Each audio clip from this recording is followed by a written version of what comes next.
First of all, I'm Kevin Tomlinson. Thank you guys for coming out tonight. I really appreciate that. On a beautiful day like we've got today, I wasn't sure how well attended this would be, and it's just been great. So this is the last in today's Chip Talks, and thank you, Chip, for including me in the arrangement too. I'm very honored to be here with all of you. The reason I'm here is because I'm a filmmaker, a documentary filmmaker. I made a film that we have spent the last 4 years working on. It's called Crazywise. How many people have actually heard of the film already? Just raise your hand, just a show of hands. Okay, just a few, great. Crazywise is a film that started out as one thing and morphed into something else. And so I'm going to talk a little bit about what the effect of that film was on me personally, what I learned from the making of the film. And but before we do that, we're going to show just a little clip or what we call a teaser trailer for the film to give you a sense of what the film's about. So whenever we're ready, I'll be happy to do that.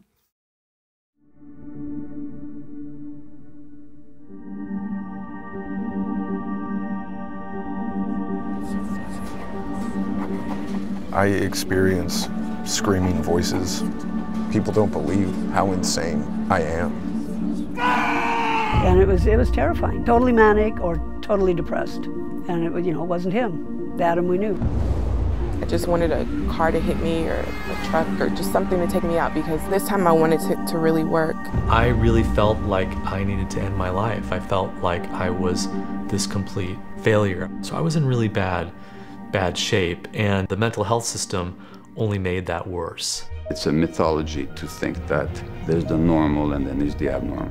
The average recovery rate in the Western world, with all our sophisticated diagnoses and medications and highly paid experts, is about 1/3. The recovery rate in the developing world is about 2/3. Where does somebody who's in this delicate state, they're in a process. They're sent to prison, they're sent to jail, they're sent to a psychiatric ward, or they're chemically incarcerated, or they're homeless. In the United States, we've come to believe in the chemical imbalance theory of mental disorder. These medicines are very, very powerful in helping, but they can be very powerful in harming. I mean, like the disclaimer on these pills, that's typically the first side effect, is suicidal thoughts. And that's what the doctor is giving you to feel better. I mean, it's crazy. We live in a psychotic society. We do. And what is meant by psychotic? Out of touch with reality. How mental illness is constructed in different places in the world is very, very different. Only in the Western world have we developed this bizarre idea that hearing voices and having strange ideas has no meaning at all. My human rights work has taken me to indigenous and tribal cultures around the world. Often I met individuals who would go into a trance-like state to serve as a healer or visionary for their community. These are the people we call shaman. And I was surprised to learn that many were identified in their youth by having what we would call a psychotic break. Hearing voices, having visions, feeling terrified. I was struck by how differently these symptoms were looked at in our culture. We have lost touch in our medical system from some of the simple needs that people have for connection, the simple needs that people have for community. Maybe it's not just a broken brain. Maybe it's not just an illness. Maybe this is not just something to hide and be ashamed of. Maybe it's something to explore and learn from.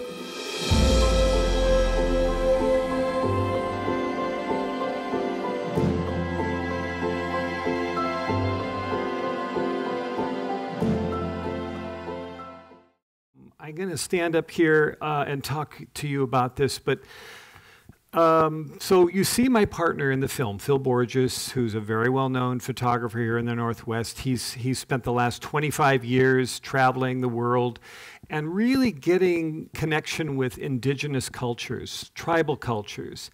And he formed a fascination for the way that these cultures were so connected, so cohesive.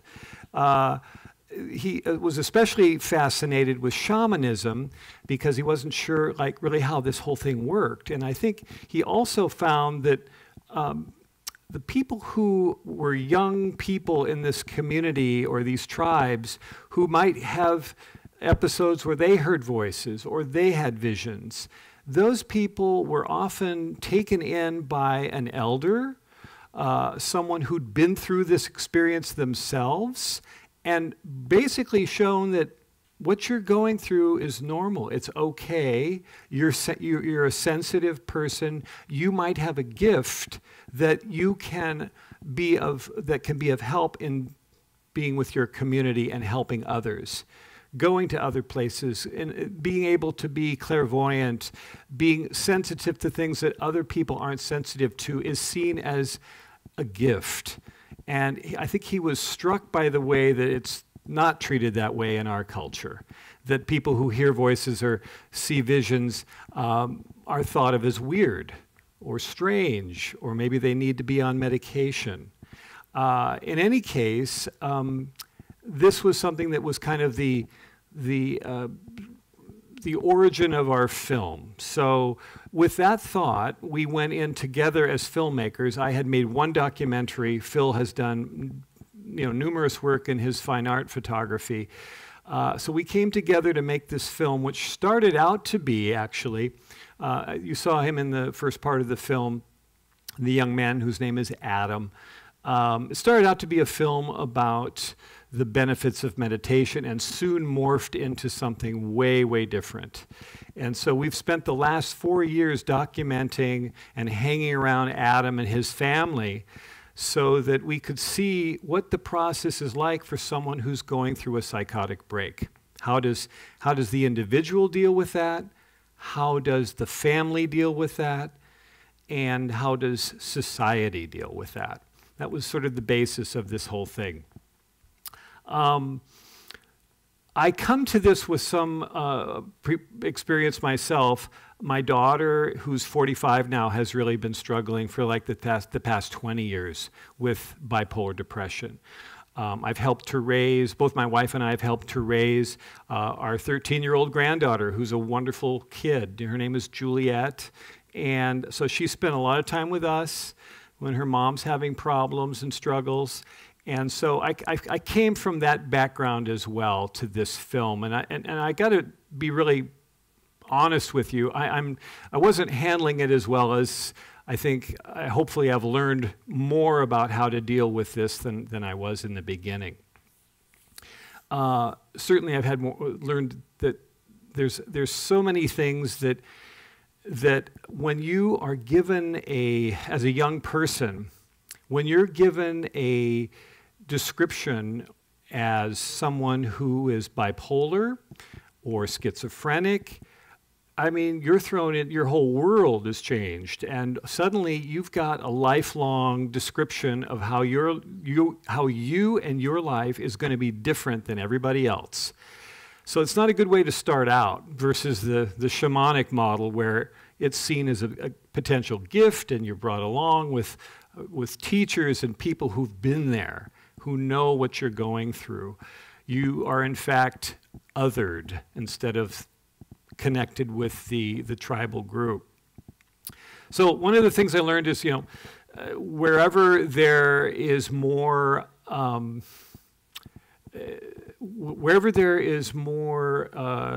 affluence and urbanization, depression levels, suicide levels go up versus the rural community. The study by the World Health Organization was done where in Nigeria they compared women in the rural communities with the urban communities, as well as in North America, women in the rural, women in the urban, and the numbers were twice as high for women in the urban communities in both cultures. So it's obvious that there's some kind of a connection. It's not so much the person that I think is having a problem, it's us. It's how we deal with it. And I think this goes along with what I'm hearing Chip say about emotional intelligence. If I found anything out, it's about spending time with people is most important. Connecting with people the moment someone gets the sense that they're othered or different than, the stigma sets in and isolation starts to happen, and that's a killer. Isolation is the worst thing that can happen. So in the making of this film, we witnessed a lot of that. It's a full-length feature film, and we follow two people primarily. Adam, who lives here in Redmond, and Akaya, who's from New York City.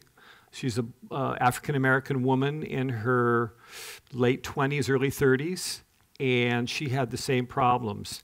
So we show this throughout. We kind of bounce back and forth between the characters to see how are their lives going in terms of how are they dealing with this psychotic experience, how are they surviving it.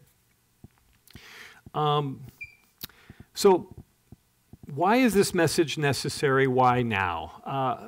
I think you saw some of the statistics in the trailer. I mean, 1 in 5 of us is struggling with a mental illness or mental health problem.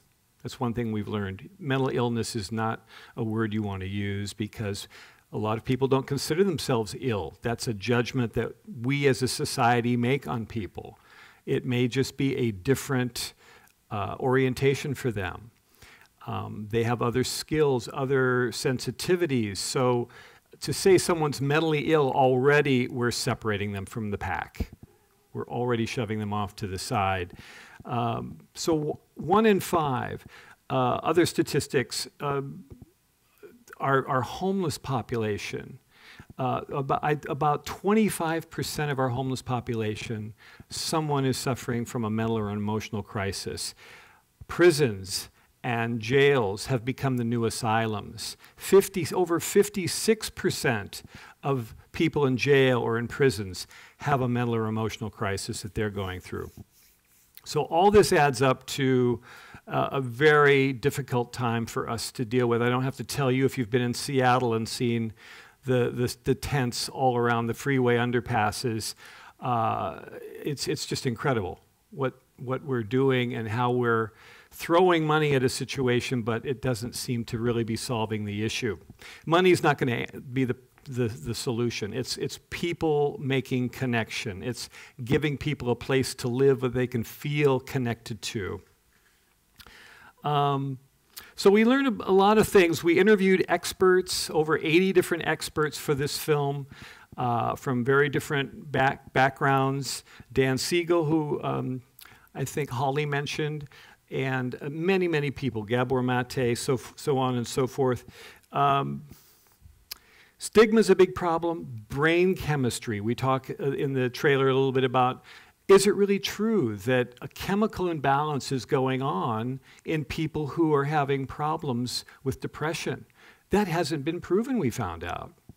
I mean, this isn't just something I read on the internet. We actually talked to a Pulitzer Prize-winning journalist in Boston who researched this for several years, contacted the makers of Prozac to find out, you know, where was the actual evidence of this? Well, they said, well, actually, there wasn't really any specific evidence of it. It's just a metaphor. It's not a real thing. We just used it as a metaphor for people who use insulin to, you know, make their body chemistry normalize. So that was kind of shocking to find that out. I want to back up a little bit and just say we're not an anti-med film. I mean, a lot of people who see our film think that we're out to change taking medication. No, that is not the case. Everybody we've interviewed of any experience at all says meds have their choice. Even the most radical activists who want to see a paradigm shift in the way we do things all agree that there's a place for medication. It's just that the overprescription of it, the length of time that people need to be on meds can have some very, very life-changing side effects, which it's going to be very hard to change if you've been on meds for maybe more than a few years, maybe more than 20 years. How do you deal with this? So a lot of people now, through the internet, are making connections online, sharing their stories about how they're getting better, and all kinds of, I mean, there's a whole organization called MAD in America that I knew nothing about, MAD being, you know, the kind way of saying that these are people who are just basically fed up with a system that they feel has isolated them, and they're going to take things into their own hands now. So one of the comments I get are, so are you saying, Kevin and Phil, that all people who are hear voices or have visions, so everybody who is like that is going to be a potential shaman? No, we're not saying that.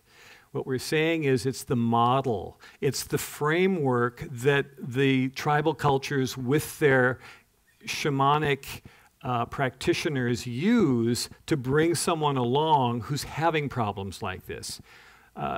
Hearing voices, I think all of us could probably say that we've heard voices at some point or another.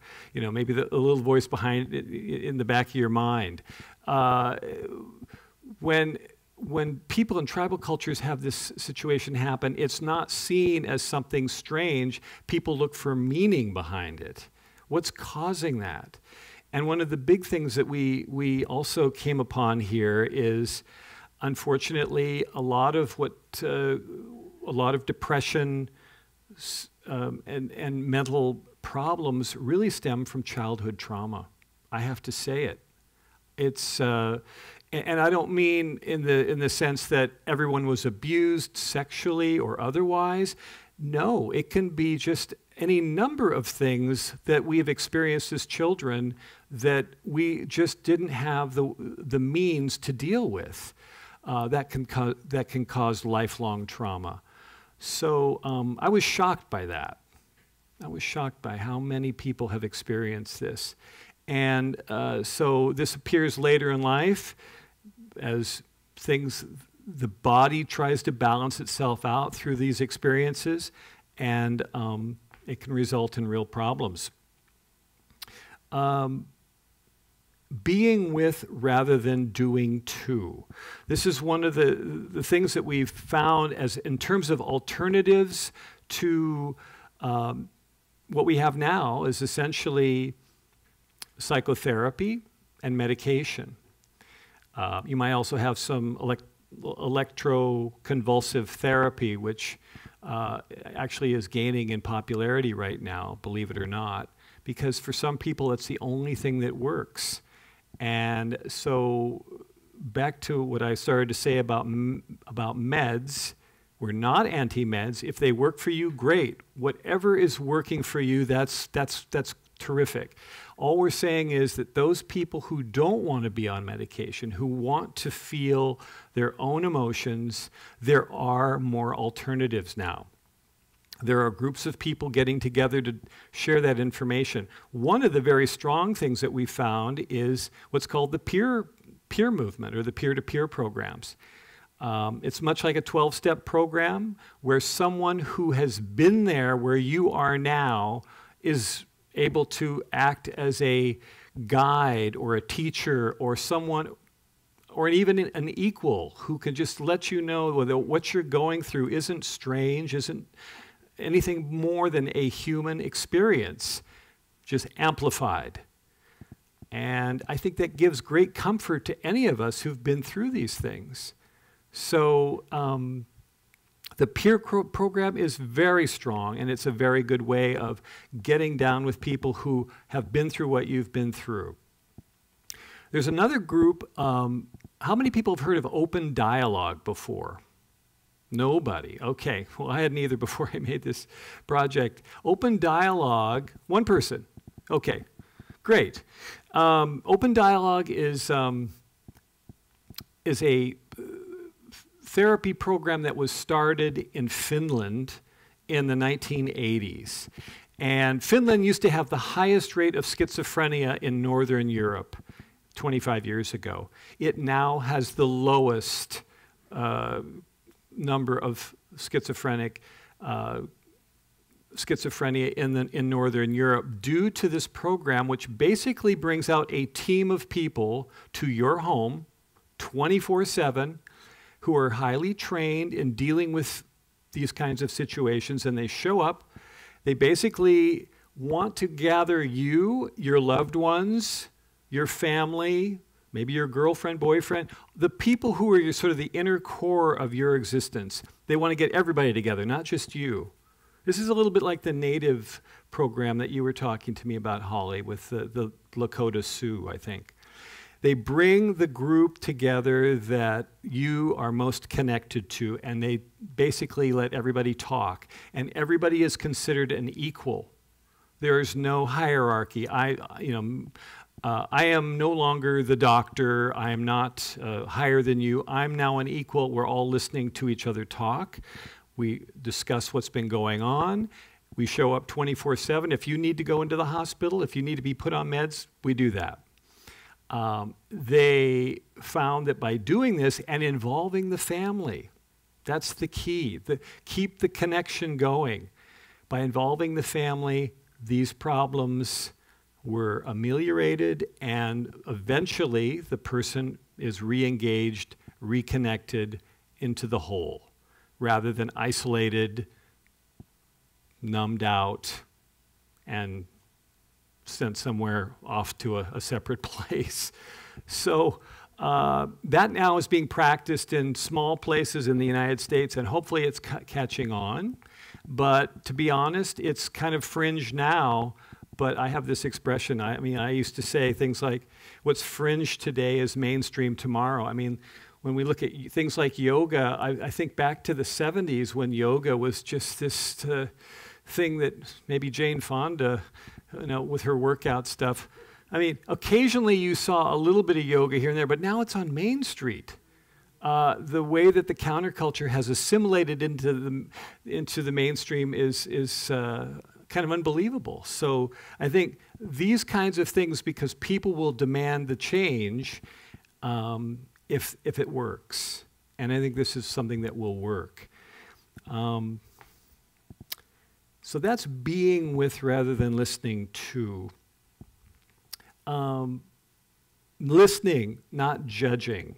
That's the key as well. That's part of the open dialogue approach, is that we want you to have a chance to express your own issues rather than making judgments about them. So I've rambled on quite a while. I'm going to open it up for questions. If you have any, I'm happy to take them on either here or afterwards, of course. But I just want to say that our film has just been released. It played, it had its world premiere at SIF, May 21st and 22nd. So we're thrilled about that. It's a feature-length film, and we're hoping to get it out into the mainstream now through both educational sources, going to universities, college programs, places where therapists, sociologists, psychologists are trained. We showed this to the community psychiatric clinic in Seattle, to a lot of the trainers there, and the response was terrific. And they said, we wish we had seen this when we were in our training.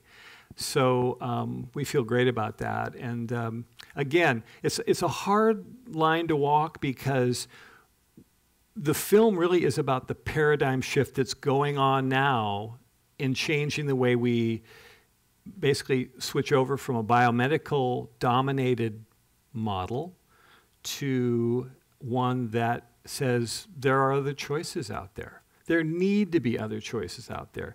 We have a crisis. I was going to ask you this to begin, but I bet, let's just try this. Please raise your hand if you know someone or have a loved one who's affected by a mental or emotional crisis. I mean, I have yet to meet anybody who's not. And that's shocking to me, and where do people go?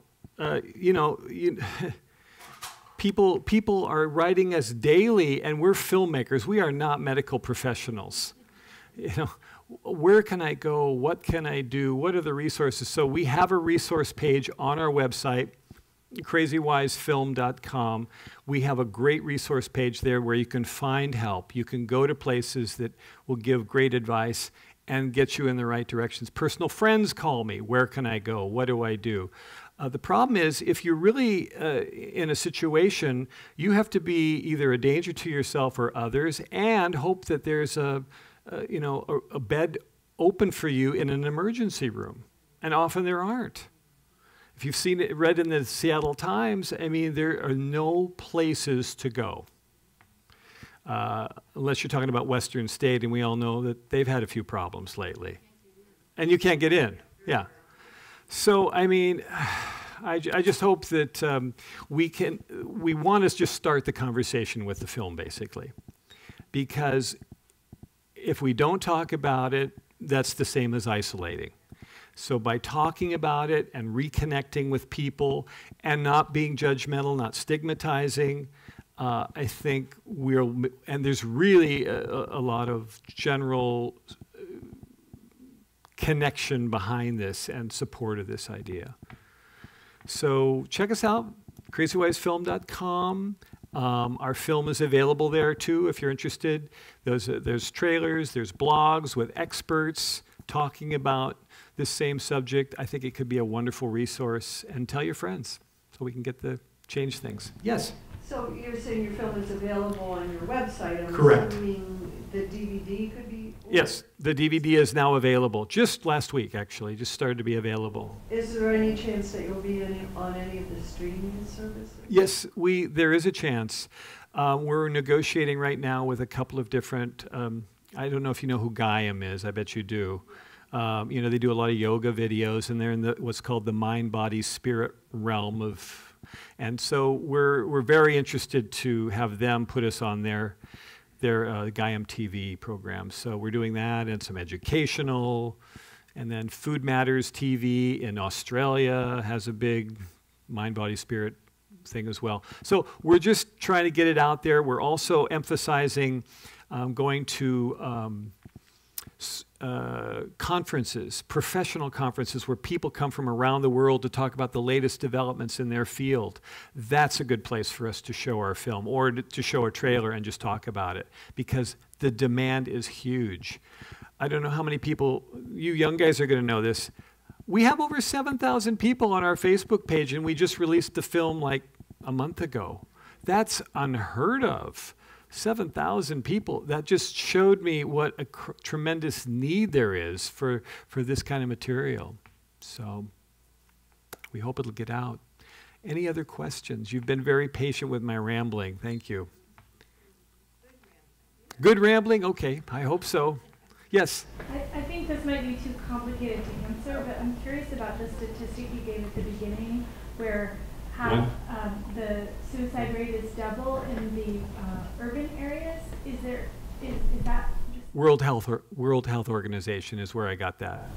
I'm curious, is it medication that is more, is it because the medication is more available in the urban communities, or is that? No, it had nothing to do with medication as far as my recall. It's just the rates of depression were twice as high in an urban setting than they were in the rural setting for both Nigeria and the U.S.